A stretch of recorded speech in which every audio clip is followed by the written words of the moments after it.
ಕಾಯಕವೇ ಕೈಲಾಸ ಅಂದರೂ ಬಸವ, ಅದರಂತೆ ನಡೆದರೂ ನಡೆದಾಡೋ ದೈವ.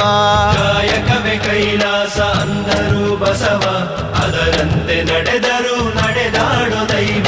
ಸಿದ್ಧಗಂಗಾ ಕ್ಷೇತ್ರವೇ ಪೂಜ್ಯರ ಉಸಿರು, ಪ್ರತಿ ಕಲ್ಲು ಹೇಳುತ್ತಿವೆ ಬುದ್ಧಿಯ ಹೆಸರು. ಸಿದ್ಧಗಂಗಾ ಕ್ಷೇತ್ರವೇ ಪೂಜ್ಯರ ಉಸಿರು, ಪ್ರತಿ ಕಲ್ಲು ಹೇಳುತ್ತಿವೆ ಬುದ್ಧಿಯ ಹೆಸರು. ಕಾಯಕವೇ ಕೈಲಾಸ ಅಂದರೂ ಬಸವ, ಅದರಂತೆ ನಡೆದರೂ ನಡೆದಾಡೋ ದೈವ. ಕಾಯಕವೇ ಕೈಲಾಸ ಅಂದರೂ ಬಸವ, ಅದರಂತೆ ನಡೆದರೂ ನಡೆದಾಡೋ ದೈವ.